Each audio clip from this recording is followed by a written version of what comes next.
Next slide, please.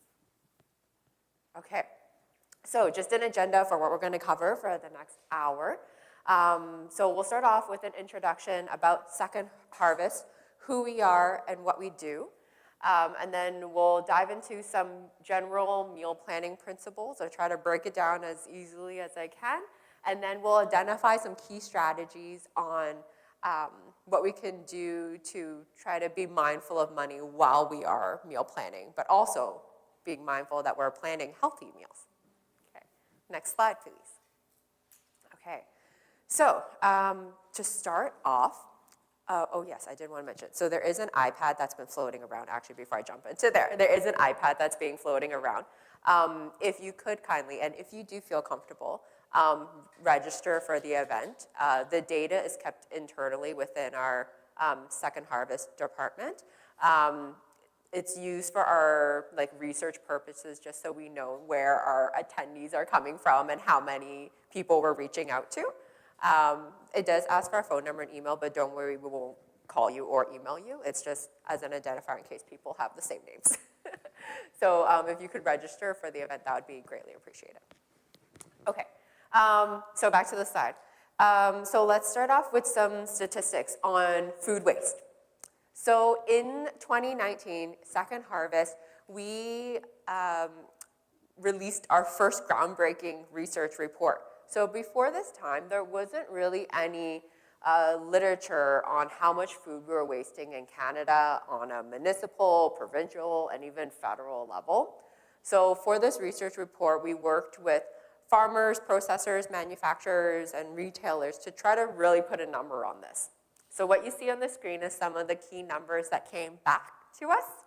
So we found that nearly half of the food produced or imported into Canada is lost or wasted each year. This is costing us about $58 billion per year, right?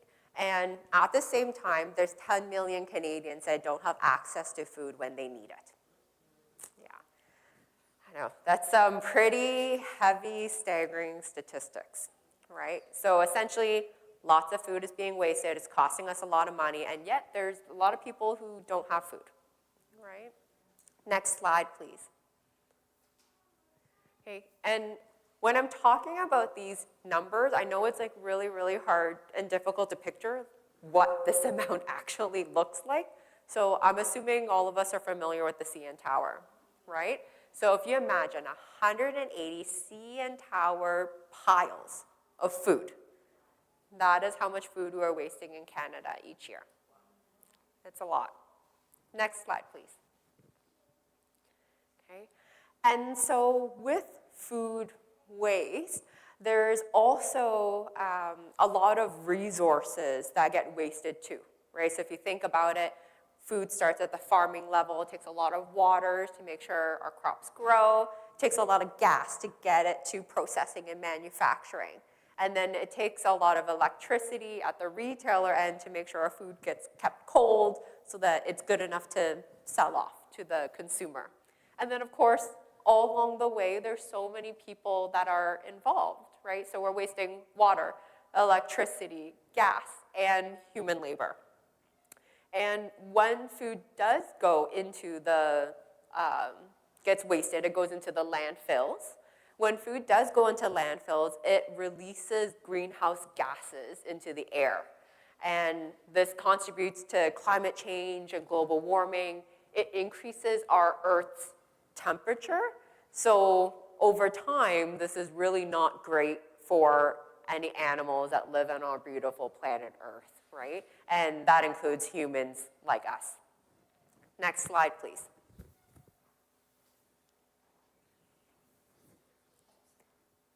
Oh, thank you. Thank you. I did not even notice. Thank you. That is very helpful. Okay, so who here has heard of Second Harvest before? Okay, that's a good number. That's a good number. Okay, we're doing all right. For those of you that haven't, that's okay too. That's why I'm here to learn about it. Okay, so in a nutshell, Second Harvest, we are Canada's largest food rescue organization. So we are not a food bank. Oh, yep, it's, oh, sorry, it's, that's the password. Okay. So we're not a food bank. Oftentimes we get confused for one, but a food rescue organization. So what we do is that we partner with various members within the food supply chain, so farmers, processors, manufacturers, retailers, pick up any edible food surplus they may have, and then redistribute that to our nonprofit community agencies. So it could be a food bank. It could be a youth shelter, a homeless shelter, churches, schools, other faith-based organizations, daycares, and whatnot. Right? Next slide, please. So that leads us to our vision and our mission. So essentially what we're trying to do is make sure that food is going to where it belongs, on people's plates and out of the landfills. Next slide, please. Come on in, come on in. So now that you know that we rescue food, right? So how do we do it? Okay, so there's a few ways. So on the right is our 18 trucks, and we also have 2 vans. So our drivers are out on the road 7 days a week, picking up any extra food surplus we may have within the Greater Toronto area, and then redistributing that back directly into our community. Okay. I mentioned we are a national organization, so how does this rescuing happen outside of GTA? So that's the one on the left, which is our award-winning food rescue app. Okay. The best way to sort of describe this app, you can kind of think of it almost like a dating app. If, amongst donors and rescuees is honestly the best way I can kind of describe it, right? But so how it works is an organization, like let's say a grocery store, can create an account on the app, and let's say for some reason I have like 100 pounds of potatoes for some reason that I can't sell, right? So I create an account, enter in, I have 100 pounds of potatoes, enter in my geographical location. Any nonprofit agencies that also have an account on the app will get a little ping notification that pops up. Yeah, like a little ding. Yeah, and then it says, oh, hey, there's 100 pounds of potatoes nearby you. Do you want to rescue it, yes or no? And if you click yes, then there's a match that's made between the donor and the rescuee, and then they can coordinate on how they want to pick up and who delivers, etc. So that's how a lot of a bulk majority of our rescuing happens nationally. Okay, and in the middle we have our third-party logistic partners. So at Second Harvest we have 5,000 nonprofit agencies across Canada. Within those 5,000 we have approximately 10,000 food programs that we support. And so some of these agencies are all the way up in the Yukon, Northwest Territories, as far west out in Victoria, as far out east as St. John's, right? And so because some of these agencies are in very rural places, we partner with boats, planes, and trains to make sure that we're still able to distribute to these areas. Okay. Next slide, please. Okay. So that's a little bit about Second Harvest and what we do, right? So now I want to flip this question back on to everyone in the room, right? So what can you do to tackle this avoidable food waste crisis? Okay. So I have a question for everybody. How many of you have wasted food before? Hands up. Hands up. Yes. Pretty much most of us, right? Don't feel guilty. Don't feel guilty. I do this as my job, and I talk about it like every day, and I too still waste food. Okay. So most of you raised your hand that you've thrown away food before, right? So think back to that time that you did throw away food. What happened? Why did you throw the food away? Why did you throw the food away? What happened? We wanted to eat it. Maybe a mic? Maybe a mic. Is this? Should be on. Yeah? I would say maybe after a day or so, maybe 2, Nobody wants to eat it. Yeah. Yeah, after a day or two, nobody wants to eat it. Okay. Okay, what else? Anyone else mind sharing? Yeah?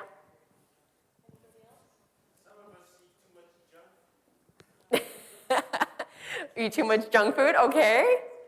Absolutely. Yep. Yep. Sometimes like, yep, you might plan to eat something and then change your mind and eat something else that's just more convenient, right? Life happens, right? Plans change. Absolutely. What else? What happened when you throw away food? What led to it? Thank you, Marcia. Sometimes I just don't like having seconds or leftovers. Yeah. Or just waste it. I don't know Yeah. what it is. It doesn't taste the same. Yeah, some foods just taste better the first time around, right? And then afterwards it can be kind of soggy or not as crunchy or something, and you might not want it. Absolutely.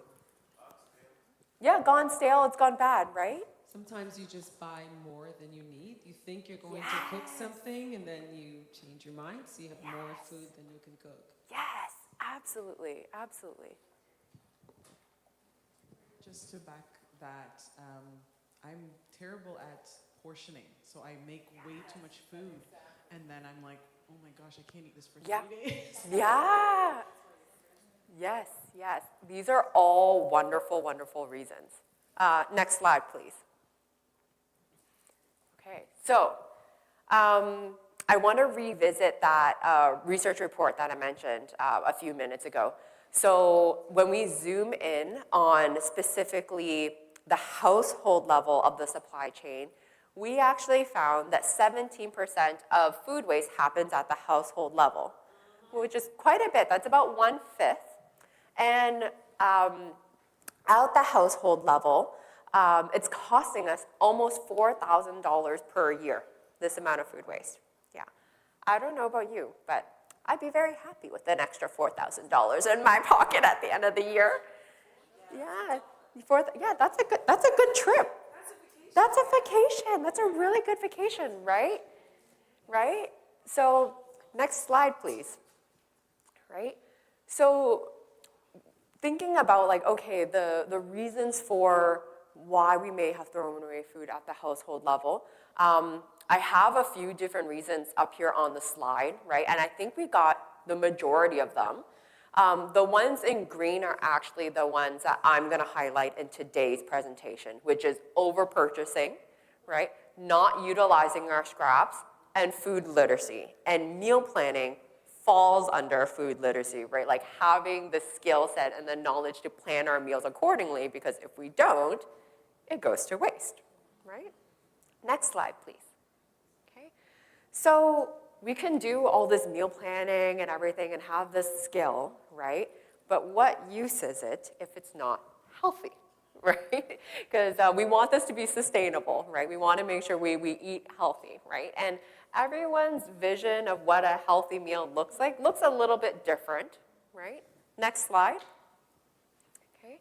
But I want to show you one version, okay? And it's Canada's Food Guide. It's not the only version, but it's one version, okay? So Canada's Food Guide is from the Ministry of Health, Health Canada, and it uses evidence-based guidelines to give recommendations on what a healthy diet could look like and promote overall nutritional well-being while being mindful of supporting our Canadian environment, food environment.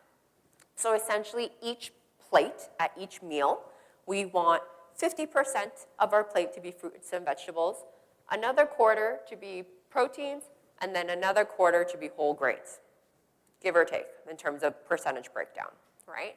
So the fruits and vegetables, ideally, we want there to be a lot of variety, the more textures, the more colors, right? The more variety that you have, the more likely you're gonna get all the different types of vitamins, all the different types of minerals, right? If you keep on eating the exact same vegetable, you're gonna get the exact same vitamins, right? We want variety, okay? Healthy ways to cook your vegetables are things like stir frying, sauteing, roasting, right? Those are some healthy ways, okay? Proteins. So right now the recommendation is to eat more plant-based proteins. So these are things like your beans, your lentils, your chickpeas, your tofu, right? Some pros. They're cheaper, right? We know animal meats are way more expensive nowadays, so this will be good on your wallet. Two, they are high in fiber, right? So fiber is really good at reducing our risk of colon cancer. It can also reduce our blood sugar levels, which reduce our risk of of diabetes. It also reduces our cholesterol levels, which then reduces our risk of heart disease. It also makes sure our digestive tract is moving, so we're making sure we're using the toilet every day, right? So lots and lots of benefits to high fiber diet, right? And then also, they're relatively dry. They're shelf stable, right? So you can purchase them, put them in your pantry for a good amount of time, and you don't have to be worried about it wasting away, right? Right? So that's not to say don't eat animal meats. That's not what I'm saying, right? Because I like animal meats too, right? But maybe if you are choosing animal meats, right? If you see some fat, right, trim it off. If you're frying a meat and there's like a pile of grease at the bottom, drain it out, right? Maybe if you're having a chicken wing, right, take off the skin, because that's where a lot of the... I know.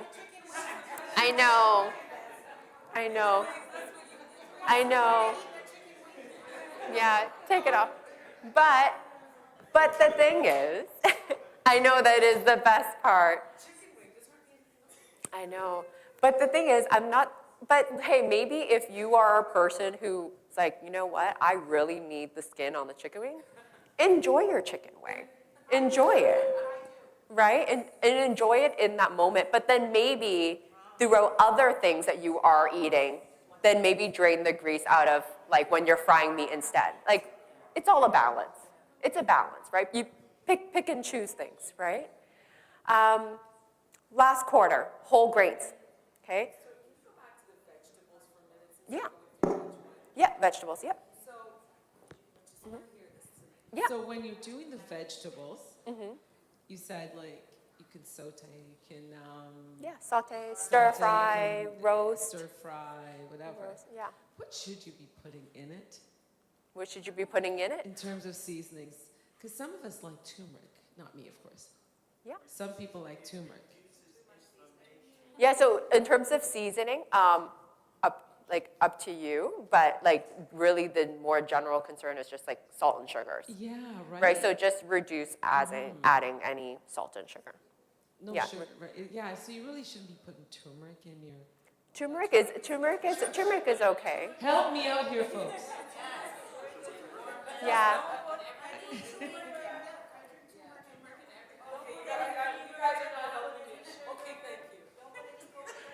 Thank you. Yes. We're very passionate about turmeric in this room. I was attacked. Yeah. Yes. Okay, so we're talking about the fruits and vegetable. Yeah. So I don't really eat fruits and vegetables as I should. Okay. I'm confessing. I appreciate the honesty. There's no judgment.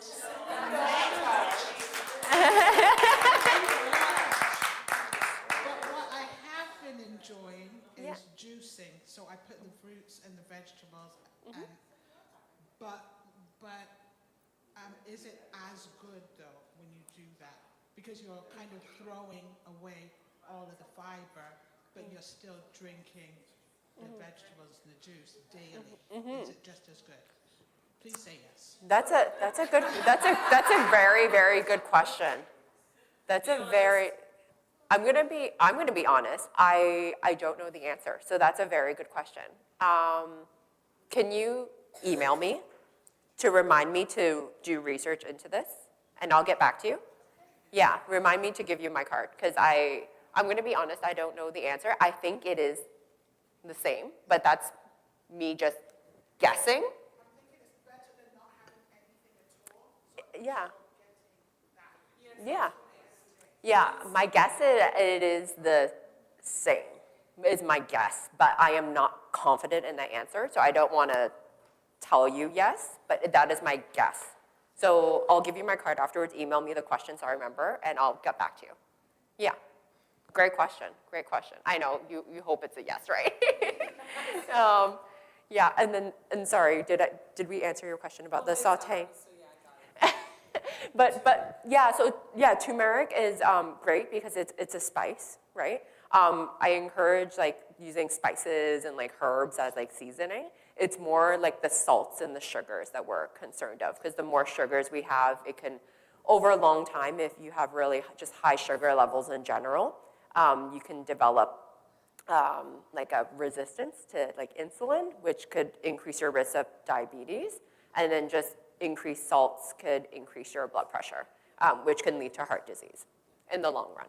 Yeah, I don't do any of those things. Yeah. I just very little things. Yeah. It's just that T word. Yes, great questions, great questions. Okay, last quarter, whole grains. Okay, so as the name entails, the whole grain, right? So there's a difference between whole grains and processed grains. So as you can kind of guess from the name, all parts of the grain is intact. And the thing is, when we process the grain, we actually lose all the good parts of the grain, which is the fiber, right? And so we just went through all the benefits of fiber, right? It reduces our risk of diabetes, reduces our risk of heart disease, right? It makes sure we go to the bathroom every day, right? Make sure our digestive tract is moving. So that's why we would prefer to have the whole grain, because all of the fiber is intact, right? So examples of whole grains are things like buckwheat, quinoa, what else? There's buckwheat, quinoa, oats is another one, right? Whole wheat, right? Just to list a few. Okay. Next slide, please. Okay, so now that we know what a healthy meal looks like, so now we can start meal planning a little bit, right? So why is meal planning so important? Yeah. Mm-hmm. Yeah, absolutely. Question. I just noticed that there was no bread. Yeah. Yeah. Yeah. Yeah. Okay. Yes. Yeah. Is that a little bit? Yeah. Yeah. I find that really interesting. Yeah. So Are you breads. on me again, Sister Lana? Yeah. So breads kind of fall under the whole grains. But there's not a whole lot. I don't see much. I think it's just like, it counts as a quarter of your plate. A quarter of your plate. About half a slice, yeah. About half a slice, yeah. So if I go to 2 slices, I filled up half. Yeah. No, good, great point. Very observant.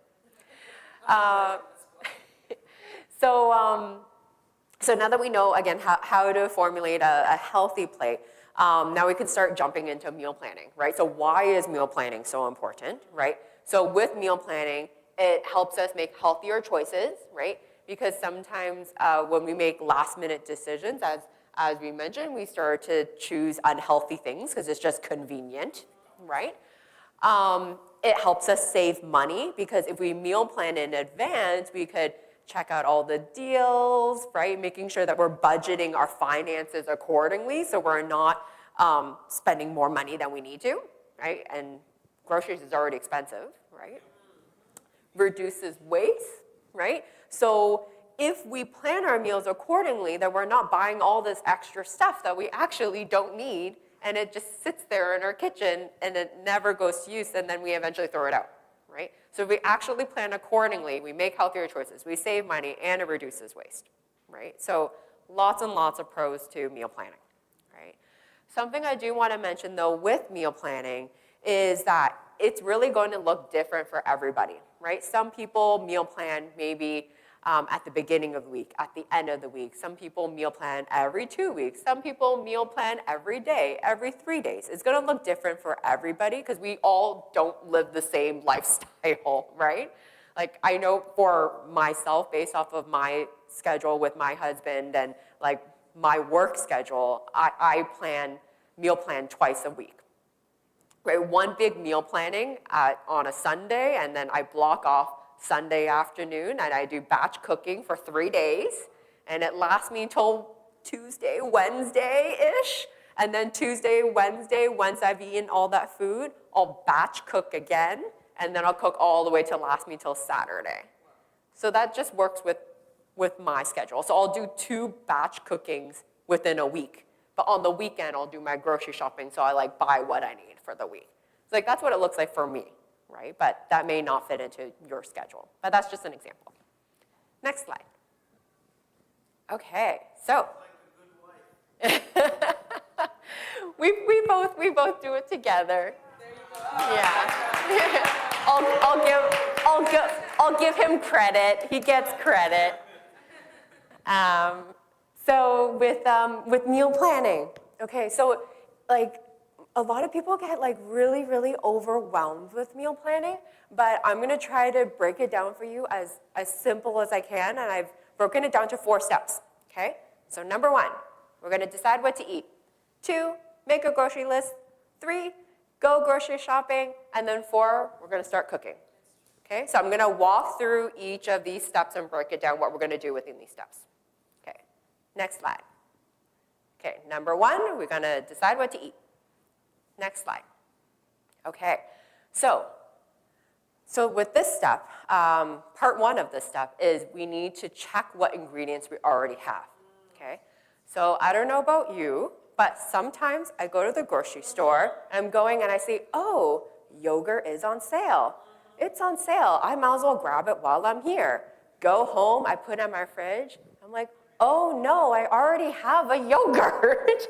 Now I have 2 yogurts, and for sure I can't finish it on time, and then I throw it out. That's true. Right? What a waste of money, and then what a waste of food, right? So let's avoid that problem. let's avoid that problem, right? So before we start anything, let's check what we have in our pantry, check what we have in our fridge, check what we have in our freezer, right? So it's fresh in our mind, I know what I have.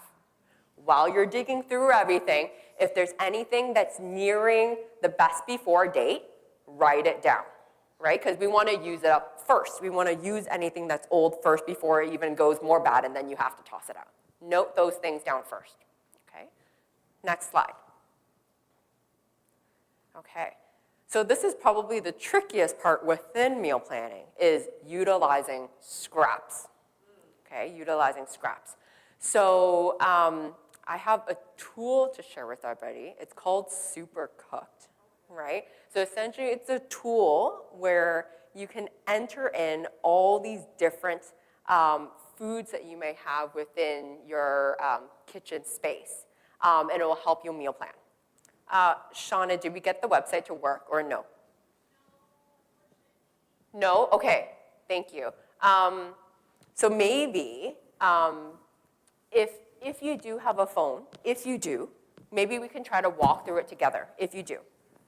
If not, maybe you might have a friend that's nearby that's super nice that may be willing to share your screen with you. Okay, we'll walk through the app together. Thank you, Shauna. Okay, so if you just open up your phone and go to supercook.com. Okay, so by the way, all the apps and tools that I'm sharing with you today, everything is free, by the way. Also, I have handouts for everyone later, so at the end of the presentation, I'll give you a handout with all like the tools that I'm listing out, so don't worry about writing it down. I all have it here, so feel free to pick up a copy later afterwards. I'll leave it here. Okay, so www.supercook.com, okay? So at the top, you should see a bar that says search for anything, right? Do we all see that? So type in a few ingredients that you may have within your pantry and your fridge that maybe you might have at home. Maybe type in like 5 random things that you may have. type it in. Type it in. Once you type in a few, maybe at least 5. Maybe just type in a few.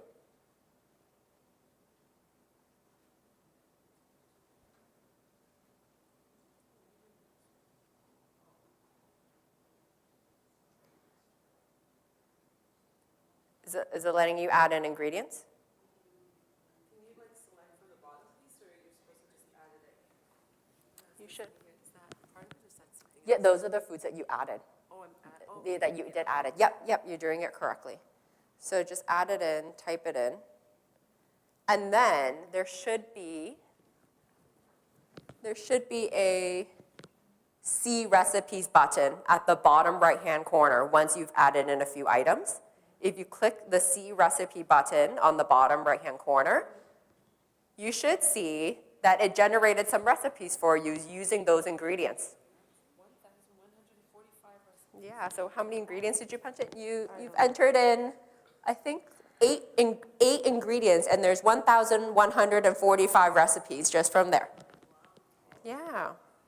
Does it work? Does it work for some people? Yeah? So you can type in just a few ingredients and click See Recipes, and so it just brainstorms all these recipes for you to utilize those scraps. Right? Pretty cool, right? I was mind blown when I found out this recipe, this tool. Okay, a couple filters I want to highlight on this app or this on this website. There should be a filter for cuisine. So maybe one night you're feeling a bit French, maybe Caribbean, some Spanish, some Chinese, Italian. You can filter for certain cuisine. There's also a filter for diet. So if some of you are vegan, vegetarian, lactose-free, gluten-free, you can filter for that too. There's a filter for recipe time.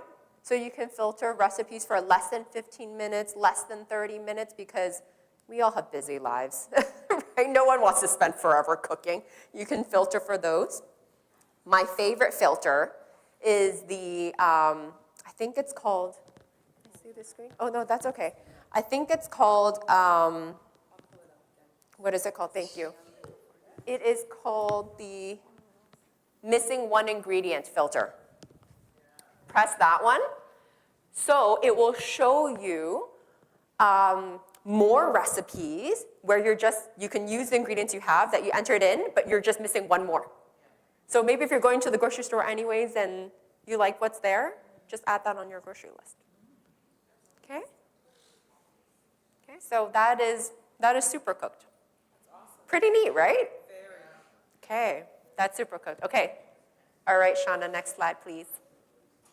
Okay, so still within step 1, okay? This is kind of an extra bonus step. You don't have to do it, but you'll be a super master meal planner if you do this step.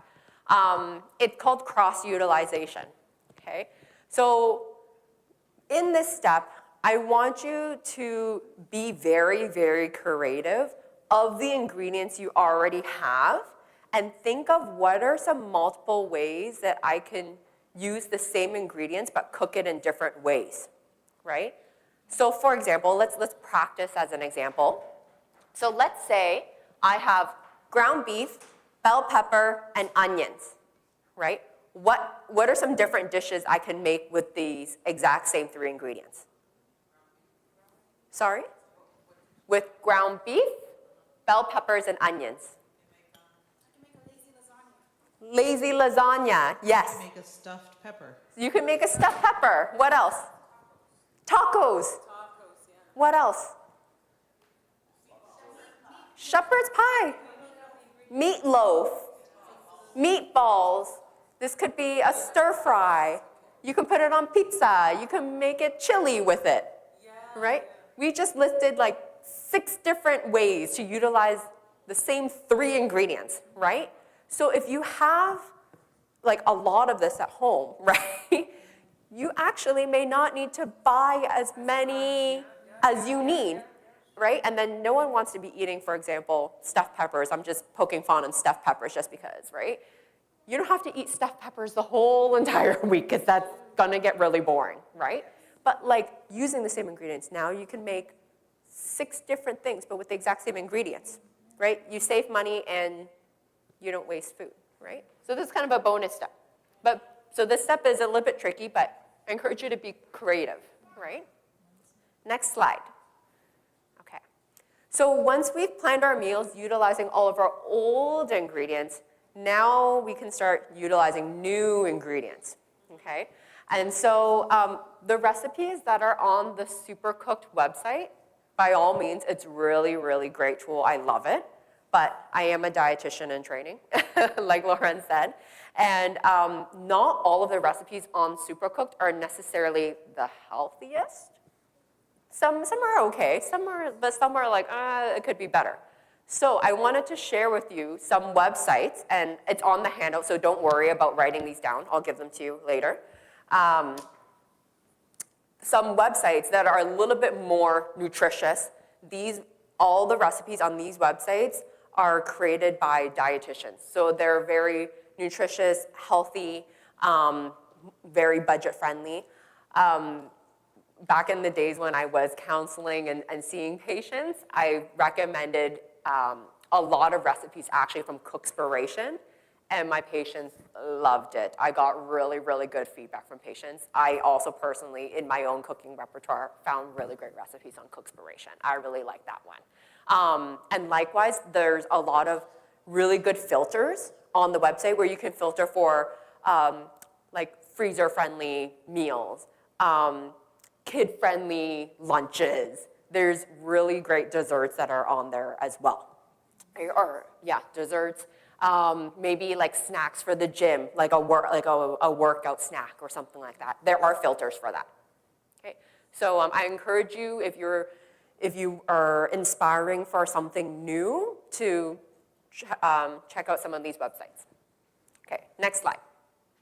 Okay, so that's step 1. We've decided what we want to eat. Okay, so we made a list. We decided, okay, what we're going to eat this week. Okay, so now it's time to make a grocery list. Okay, next slide. Okay, so from all of the old ingredients, you decided, okay, I'm going to make X meal, right? But I'm missing some ingredients. Write that down, right? And then maybe you found some recipes on those websites that I showed you, and you're missing some ingredients. Write that down on your list too. Okay, so we've compiled a list of all these ingredients, right?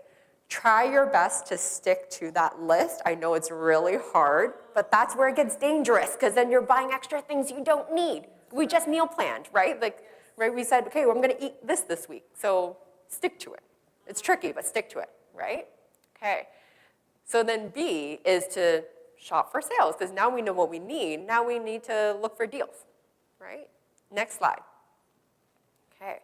So shopping for deals. Yes.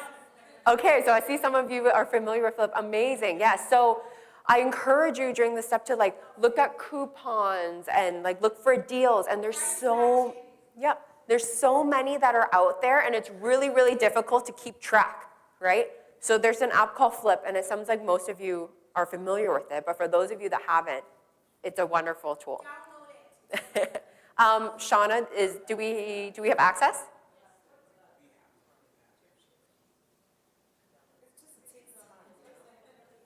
So Flip is partnered with over 2,000 retailers. So it's all on one hub. So this is the website, so flip.com. It's also an app, and again, this is free. Enter in on the top, type in your postal code. Is that the postal code for the facility here? Maybe you can use it as an example. Type in the postal code for the church here. Just as an example, might as well make it realistic. What's the postal code?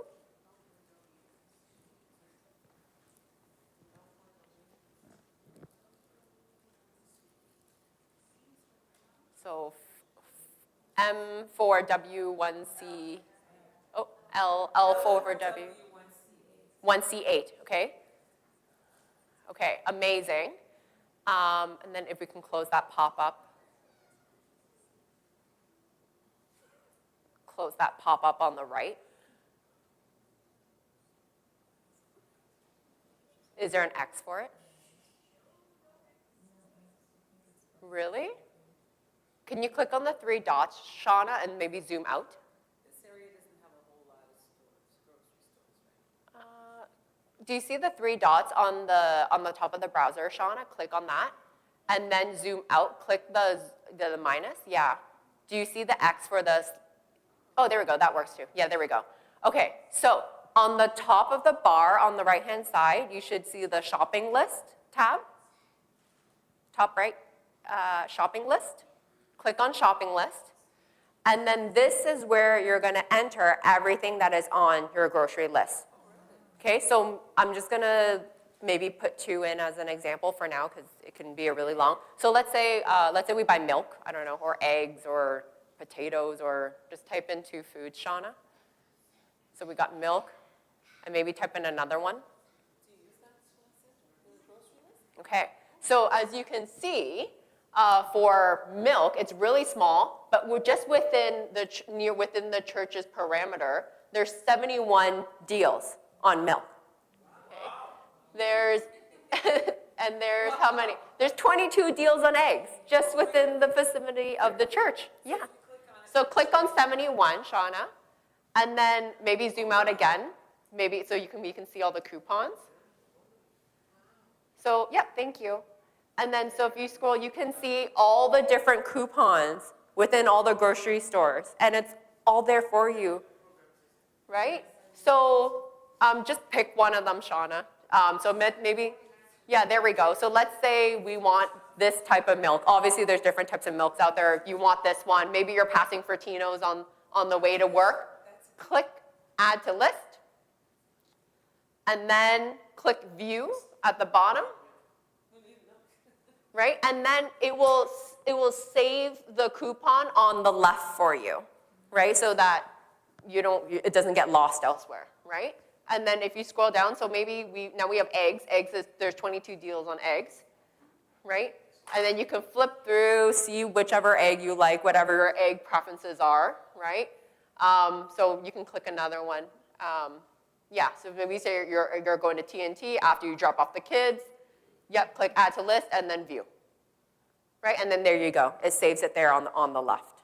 Yes? And also with that app, you can do like low and high. With the app, you can click low and high? Yeah, so that you can go like the cheapest milk, for example. Yeah.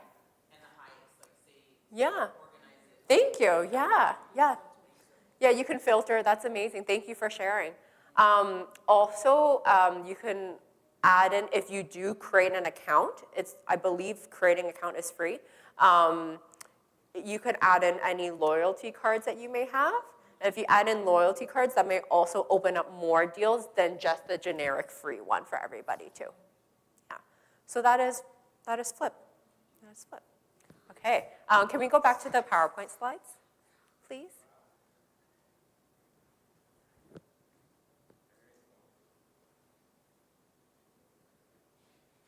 Okay. All right. So yeah, and then next slide. Thank you. Okay, so that's Flip. So we're going to search for deals, find all the coupons and deals that are nearby. Some other ways that we can still save money too that I wanted to share is price matching, which was mentioned, right? So sometimes we find deals at different grocery stores, right? And no one has time to go to 3, 4, 5 different grocery stores to get the best deal. So I encourage you to participate or go to a grocery store that has a price matching program. So these are the grocery stores that I found that online, that I did some research, that have a price matching program. So Freshco, No Frills, Superstore, Giant Tiger, Save on Foods, Maxi, and IGA, right? So let's say I'm at Freshco and I want to buy eggs, but I actually saw on using the Flip app or maybe a physical flyer, I saw that like Sobeys is actually cheaper. Right? But if I'm at Freshco, I can grab the exact same egg. It has to be the exact same thing. And then now that you know the Flip app, if you do have it on your phone, show them the coupon at Sobeys. Or if not, cut the physical flyer and bring it with you. Once you're at the cashier, let them know. And then they'll give you the cheaper deal that Sobeys is offering. Right? Yeah. Yeah. Yeah. And No Frills had strawberries for $3.99. Yeah. But Longo's had it for $1.99. There you go. So I just showed it on my phone and she just entered it for $1.99. There you go. There you go. There you go. Great, I love Flip. Yeah. Yeah, so, and then especially with Flip, it's like you have all the best deals at the palm of your hand, so just show them once you're there, right? Okay, so there's price matching. 2 is student or senior discount deals. So about once a month, these stores, so Food Basics, Metro, Superstore, Bulk Barn, Shoppers Drug Mart, and Safeway are the ones that I found, give like a 10 to 20% discount on everything that you purchase. But it's like, it's a special day of the month or special day of the week, and it varies from branch to branch and store to store. It's gonna vary completely. So you need to go to your one that you usually go to, and there's usually a sign, or you might have to ask, what day is your senior discount day? And they will tell you, oh, it's like the first Tuesday of the month or something, right? Right, it will tell you.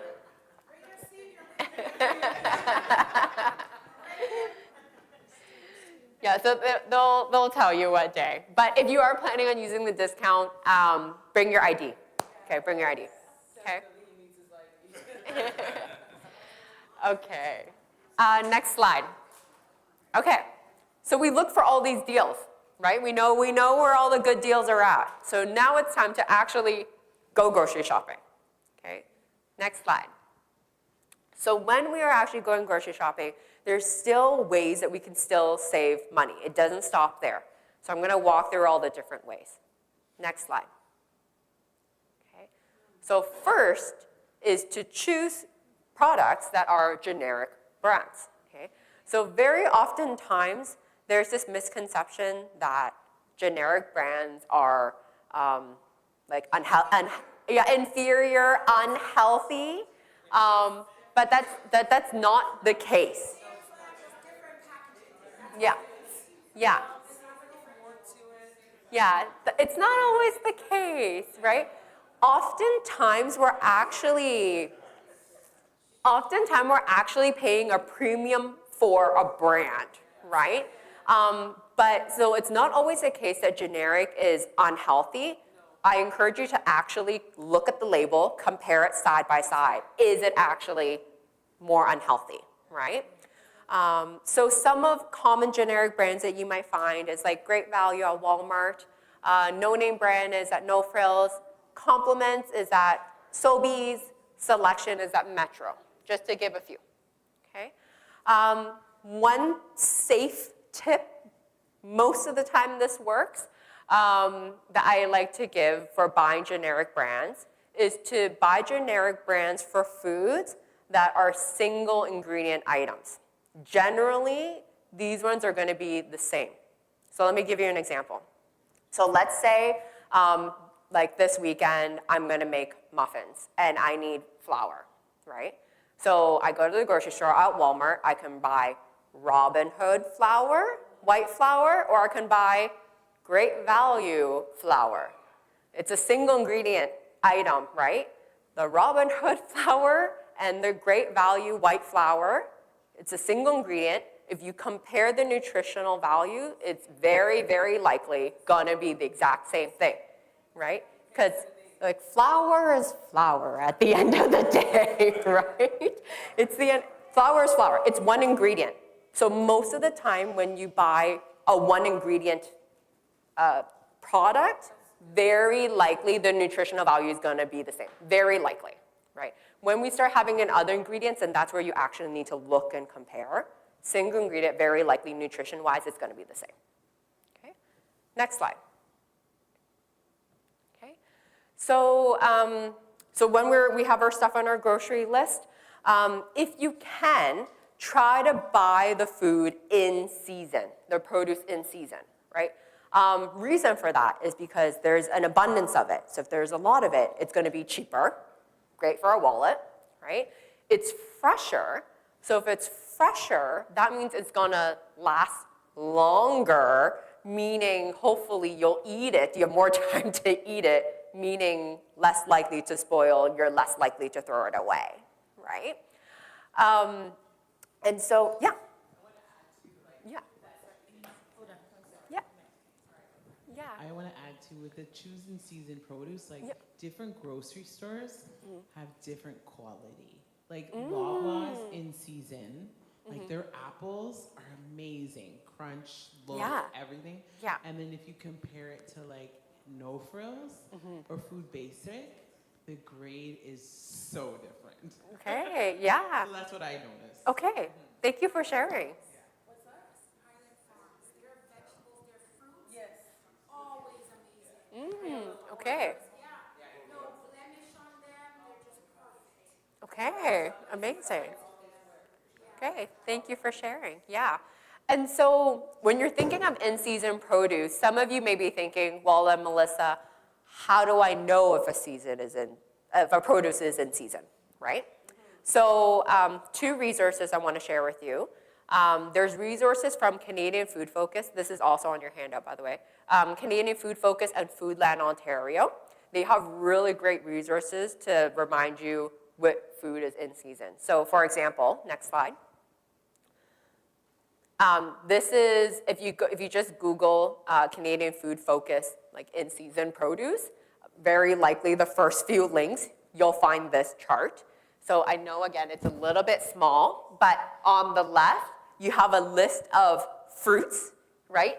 And then each column is each season. So there's spring, summer, fall, winter, right? And then so wherever there's a little flower, it will show you that fruit is in season, right? So you can print it out, put it on your fridge, and then try to opt to buy more of these fruits or vegetables while it's in season. Okay, next slide. Oh, there we go, there's the fan. I feel like I was like talking over the fan. Okay, so we're buying generic, we're gonna buy in season. Something else to keep in mind is to buy canned or frozen. Okay, if you can't buy fresh, then I would suggest for you to buy canned or frozen, right? So with canned foods, there's a huge like misconception as well that canned is not healthy, right? But again, not always the case, right? Really, our concern with canned food is that it could be high in salt, right? High in sodium. So just look at the label, find the one that says no salt or low sodium, right? Like pick those ones, okay? Or look for ones that say packed in water. Like for example, if you buy like tuna or salmon or things like that, there's ones that are packed in oil, which is higher in fat, right? Find the one that says packed in water. It'll be less salt, less fat, okay? I also like to suggest this very general rule of thumb as well for canned food is to buy it for ones with single ingredient items.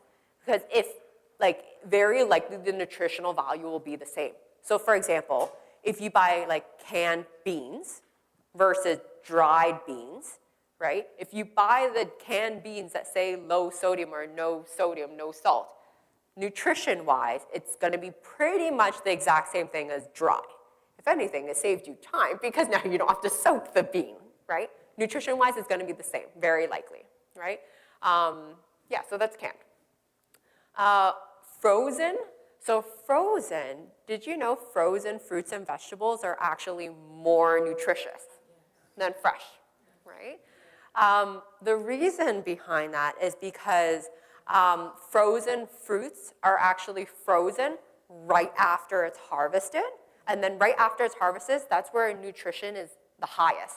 Because as time passes, the nutritional value decreases. So because it's frozen right when it was picked off of that tree or that branch or whatnot, it's actually higher, a little bit. If you really want to get really, really specific, it's a little bit higher, right? So don't be afraid to buy frozen and don't feel guilty about it. It's actually more nutritious.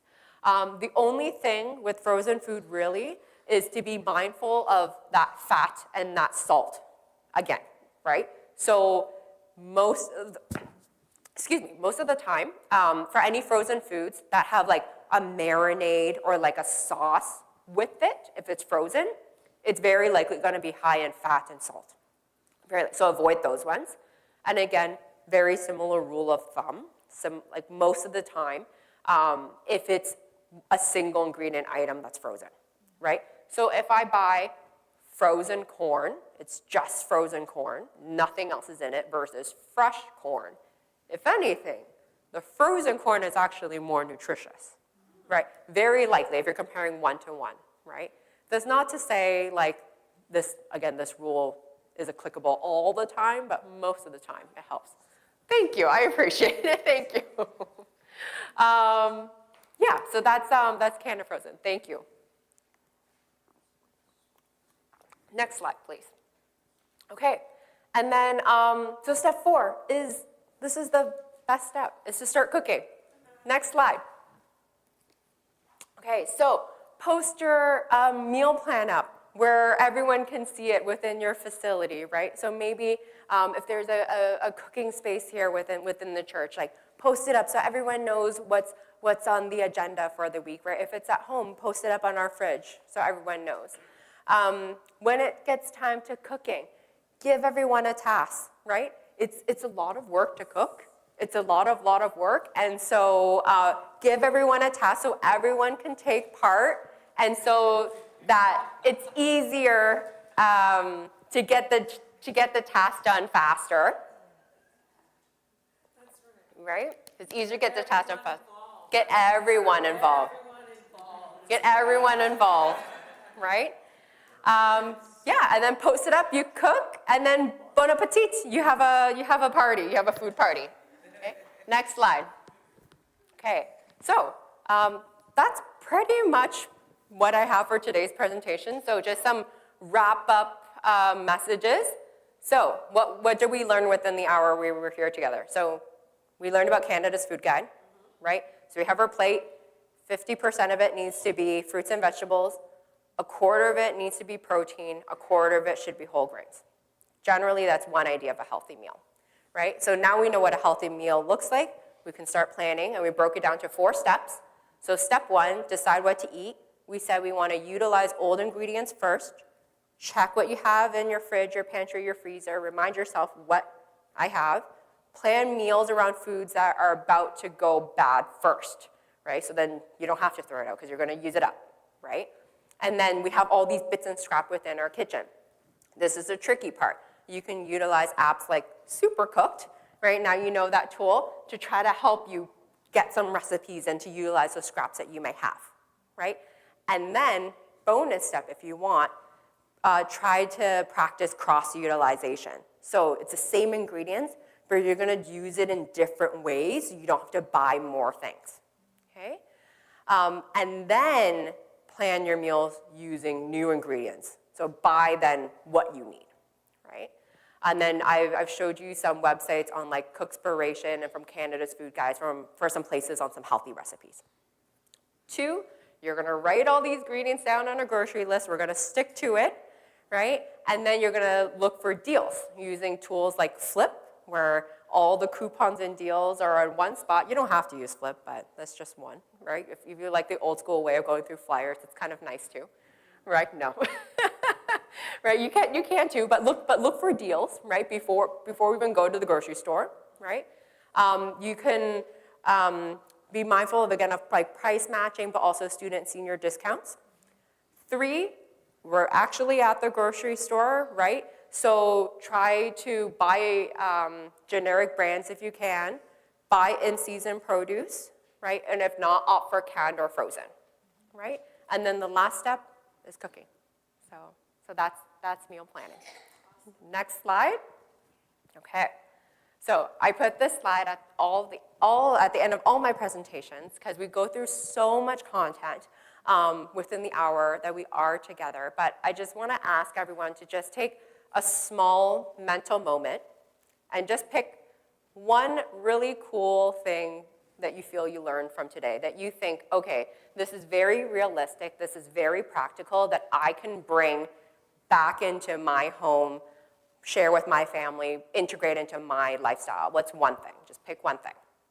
Keep that thought in mind, right? And I want to remind you about that one statistic that I brought up earlier in the presentation. I mentioned that 17% of 17% of food waste happens at the household level, right? That's all of us, right? Because all of us are food consumers.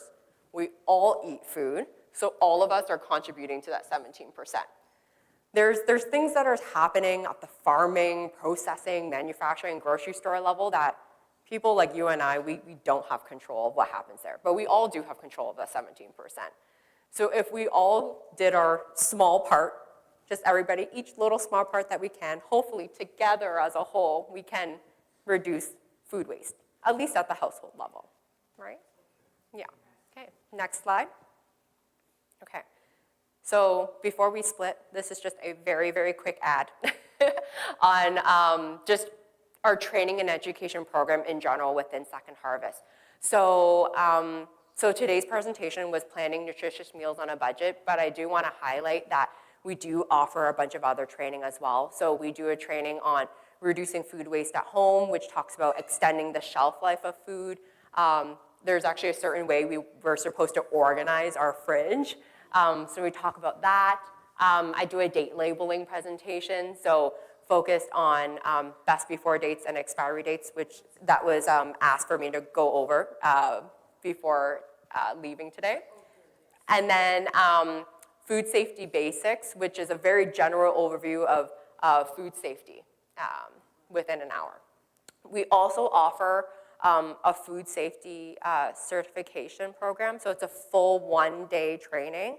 At the end of the day, you write an exam, and pending you pass, you get a certificate that is recognized all across Canada. It lasts 5 years. It's a really great thing to put on your resume if you ever want any sort of job where you're coming into contact with food. So like if you're like a barista, server, a cook, caterer, anything food related, it is a recognized certificate that people will ask for. We do offer it at a subsidized rate. Okay. And then just to note that it was mentioned that the church here receives food from Second Harvest, right, for the food hub? Yeah, so you're within our network. So that means that you're entitled to 2 free trainings per year, right? So take advantage of it. So if there's any, like we did the planning nutritious meals on a budget presentation today, but we do like 3 other presentations. So if that is of interest, let me know, and it would either be myself or our coordinator, Monica, that would come back and do the presentations. But all of our nonprofit agencies within our delivery and pickup program and network get 2 free trainings per year, right? And then we have a training and education website where it goes through all the details a bit more about all of our training. So, yeah, okay. And next slide. I think that's it. Yeah, and that's all. So, thank you so much. Any questions? Yes. Yeah. Great presentation, by the way. Thank you. Thank you. You did a fantastic job. Thank you.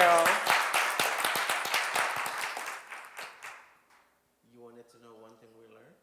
Yeah, sure. If everyone wants to share. We need to limit the amount of waste dumped in our homes. I think sometimes we overcook, and I don't know why. Yeah. Because after 24 hours, we don't want the food.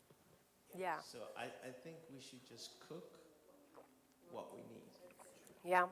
Because we do waste a lot. When I look in that, what they call it, the green bin? Compost bin?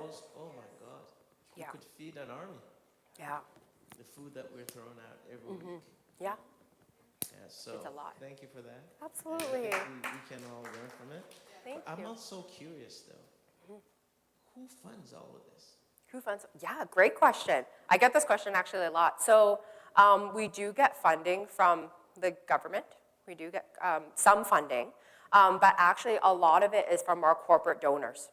Yeah, we get a lot of funding from our corporate donors that donate. Yeah, so they fund my job. They fund the rest of our team, and to be able to offer these trainings to you. So it's a lot of our corporate donors. If you go on our Second Harvest website, there is a section just on our corporate donors, so you can see some examples of those that donate to Second Harvest. So some donate money, and then some donate food. Yeah. Yeah. Any other question? Yeah. Great. Questions? Yeah, if you feel comfortable sharing, yeah.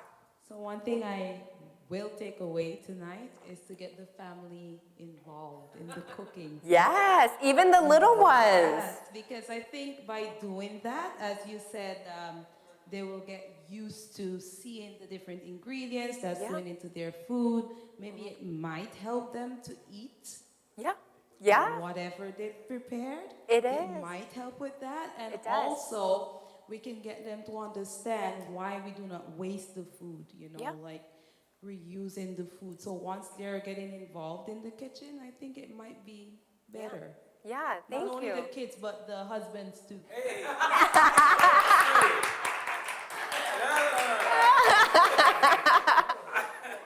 Yeah. Yeah.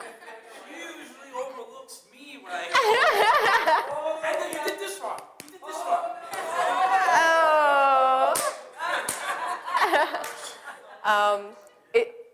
It was asked for me to talk about best before dates and expiry dates, so maybe I'll review that before I forget, and then we'll go back to the floor with questions again before I forget.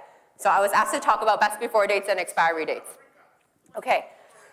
So does anyone know the difference actually, before I give the answer away, what is the difference between best before dates and expiry dates? I wanted to ask that question. Yeah. Can you explain that? Yeah, I will. I was going to ask, does anyone know before I give away the answer? It's a safe classroom space. Don't be afraid of getting the question wrong. My wife and my children are anal when it comes No, to I'm not. I'm not.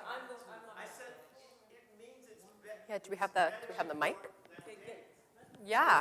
It's not good. Yeah. So any guesses on what's the difference between a best before date and expiry date?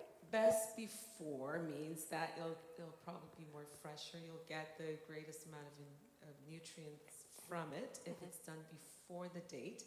But it does not mean that the product is not good. It's similar to medication, okay? It's best before. But expired means if that date comes, you should not be eating it. Okay. That's Okay. my feeling. Okay. It's We have expired product. we have another hand in the back. No? We have another hand in the back. Maybe I'll give the mic to the back. We'll have another guess. Yeah. Pastor Corinthian, you explained very well, Yeah. and I think it's the same concept of medication, just as you explained. The thing with the expiry, Don't put me on the medication here. I don't want to get in trouble. I know it's the same concept, the same idea with like the expiry date. I think some people do take the risk of taking it, but it's a risk that you're taking. So it's not like you can take it, you can, but you're taking it with a risk, right? So Okay. that's my understanding of the expiration part. Okay. Right? Okay. Yeah. That Okay. you should follow it, but if you do take it, it's at your own risk. Okay. Well, we have one more guess, and then maybe I'll give it away. We have one more guess. I'm probably wrong, but I thought it was, this is something that they have to put, it's a shelf life. This is something that the grocery store has to put on. So like if you have milk and you see the expiry date, it's not gonna go bad that day. You do have some time after. Smell it. If it's not curdling, it's good. Okay. These are all wonderful guesses. These are all. You need to put in there the shelf life, and which is the same thing as, it's what it's approved to go on there, so that For the public, so the grocery store, so they don't get in trouble, they have a best before for when they need to take it off their shelves. So, Okay. and then, right. Okay. So I think we're all a little bit right. We're all a little bit right. So I'm gonna smush everyone's answers together. Okay.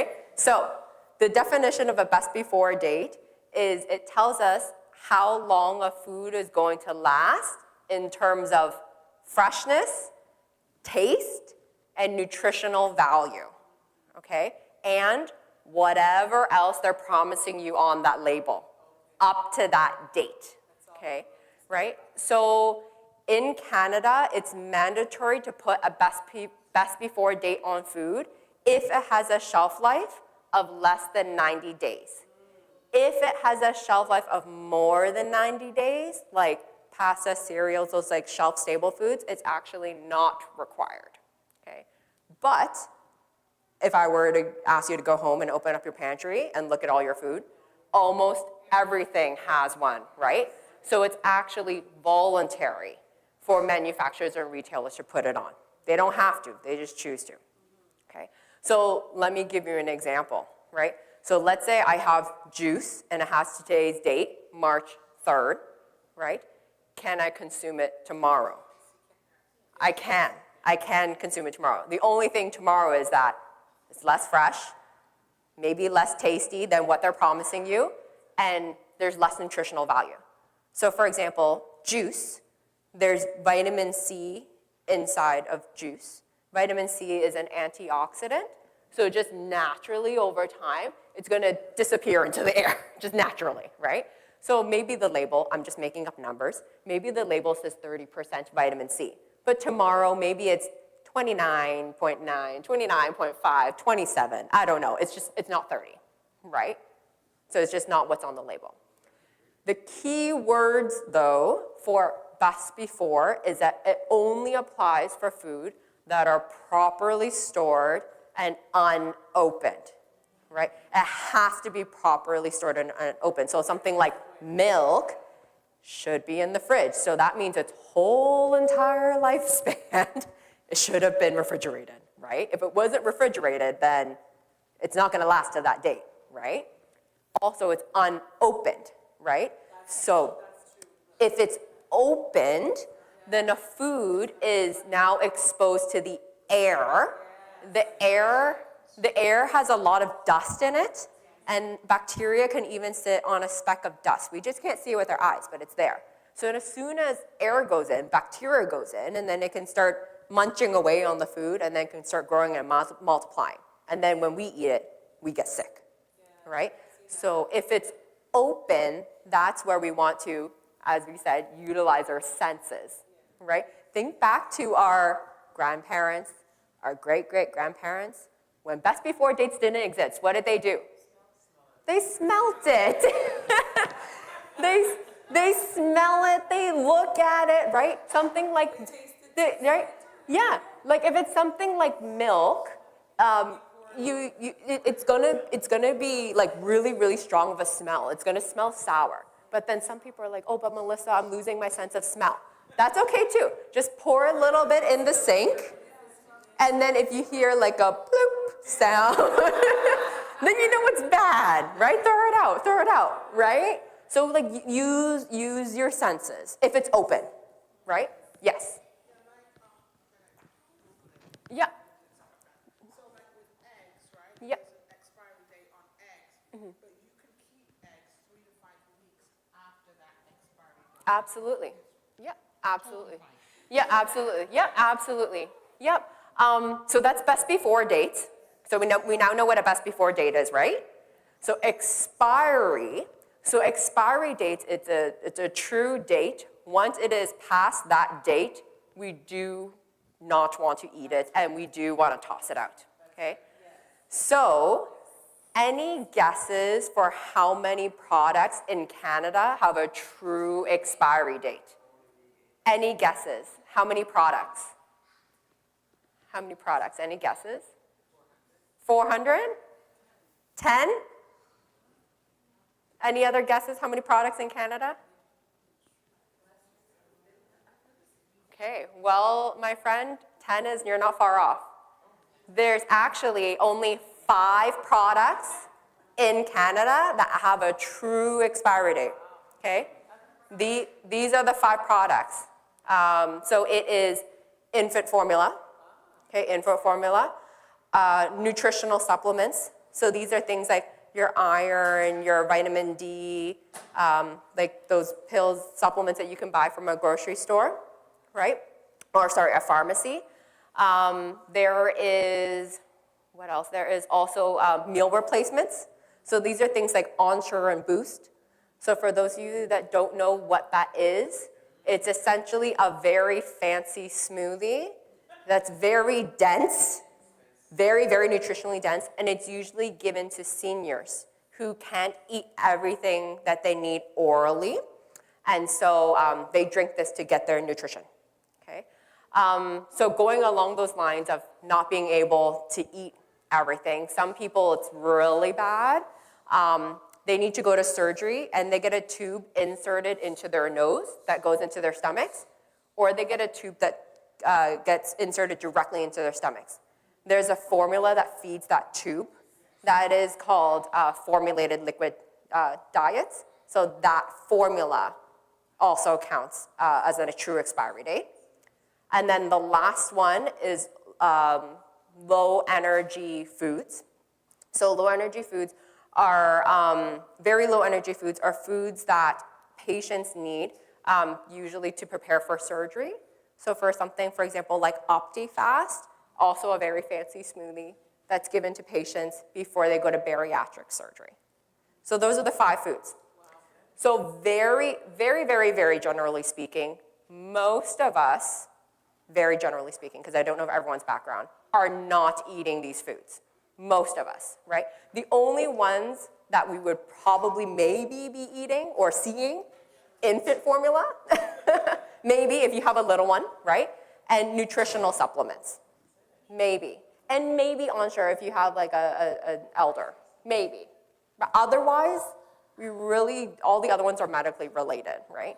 But if you think about it, the people who are eating these foods are so vulnerable, right? Like babies, seniors, about to go to surgery, sick people, right? They're very vulnerable. And that's their main source of nutrition, right? So if that's their main source of nutrition, they're really depending on it. The nutritional value after that date decreases, right? And if that's their only source, they really, really need it, right? So that's why we want to make sure they get all the nutrients they need. So we want to give them one that's not expiring. Okay. So that's the difference between best before dates and expiry dates. Okay. Awesome. Yeah. Okay. So yeah. I guess from a food safety standpoint, yes. But then realizing the nutritional value of it is compromised, right? Like if a baby needs, if they're only having infant formula, right? And that's the only food that they're getting, but you're giving them something and it's not enough nutrition, they're not gonna get all the nutrition they need to grow, right? So, but they're not gonna get sick, well, to some extent. Like if it's like a day past, 2 days past, like to some extent, right? But they're not gonna get what they need to grow, which can lead to other complications, which is what we don't want. Yeah. So I just wanna be mindful of time because I see I went like overtime. So yeah, so thank you so much. Thank you. Yeah. And just a reminder, there's handouts at the front for everyone. So feel free to take one before you leave today. Yeah. Thank you, Melissa. Thank you. This is so awesome, guys. Put your hands together. Thank you. Thank you. Thank you. I know we're going to be leaving here with a lot of valuable tips and things. Like I know for me, when I go to the grocery store, I think mentally in my head what I want to prepare, and I get to the grocery store and I freeze. I'm like, everything's out of my head. So you just gave me a reminder to write everything down, and so thank you. Yeah, Appreciate absolutely. that. Thank you, everyone. Thank you. Pastor, did you have anything that you wanted to add? No, I think it was great, honestly. Thank you so much for coming tonight. I hope everybody that was here, I'm sure everyone really got something out of it. It was very, very beneficial, and we greatly appreciate it. We'll definitely use our second free one. Yeah. Right? We'll choose one of those, but thank you so much. And Thank you. there are some handouts here, so everybody grab it. I know I'm guilty of going into the store and not having a list, and then you see something and you grab more. You go in for one item and you walk out with about 2 bags full. There are a few of us in here who know what that is. So I think, and you spend more money. So tonight, I think it's a reminder. You just reminded us of, meal prep and, planning and saving a lot of money. And those who missed it, I think what got me tonight at the very beginning, you mentioned that most of us on average in a year we're wasting $4,000 when we throw out food. Yes, it is. So we're gonna cut down on It the waste, is. and I have started meal prep. I did that last week. Yeah, so we can do it, and it's something to really look forward to doing and on a more consistent basis. So thank you so much. Absolutely, thank you. Sure, yeah. Now, this is not throwing words. This is actually Yeah, a real question. okay. We have all noticed an increase in obesity in our children. Yes. I even heard that children are having high cholesterol. Yes, they said that. Yeah, Like, is that even for real? yeah, High cholesterol is for older people. I know, yeah. So if our children are being diagnosed with high cholesterol, then there is a need for the parents to really take a panoramic view of what they're serving their children. Absolutely, And absolutely. make sure that their children are very physically active. Absolutely, absolutely. So what can we do? How can we help in that area with Yeah, nutrition? it's a really big question. And I don't know if I have like the exact full answers to that, but I think also, yes, parents do play a huge role in creating that safe and positive environment for children, right? But there's also more to it too, where I also don't want to fully blame parents either, because we do our best as parents, right? But you can only do so much, because there's stuff that's happening at school, right? Your kids has friends that they get influenced by. Depending on where you're living, you might be living in a food desert where healthy food is not easily accessible. Like maybe you don't have a car and you can't go to the grocery store, like that happens too. So whether a kid has obesity or not, it's not just the parent. So to be thinking big picture, like there's so many factors, right? But from a parenting side of things, I think like kind of like what was mentioned here today from our friend here just behind you, saying getting the kids involved in cooking, I think is a huge one, because when kids, when they touch the food, they play with food, there's that sensory learning that happens, right? Because if they actually touch and play with the bell pepper, and when they see it later in their food, they're like, oh, I made that, right? And then they're more likely to eat it, right?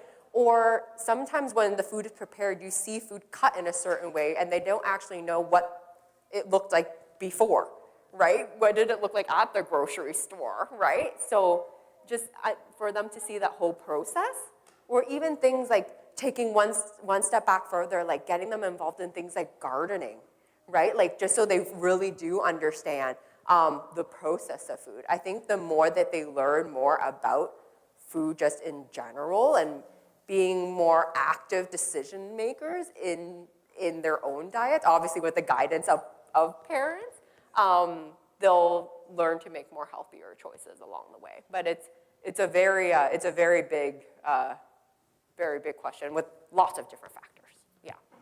Yeah, and not just high cholesterol, but nowadays they're also finding there's an increased number of type 2 diabetes as well, which is often been diagnosed as a old people like type of diabetes, but they're seeing a lot more in children now, actually. Yeah, it's increasing, so. Yeah. Thank you. Okay. I think that's it for today. We have refreshments out in the fellowship hall, so everybody enjoy. Thanks again for everyone coming out. Oh, thank you, everyone. Thank you. Let's close in prayer.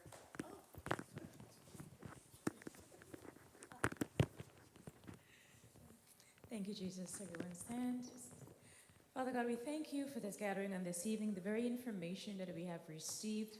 I pray that our minds and our hearts will be open and receptive to what we've heard, to what Melissa taught us on this evening, what she spoke to us.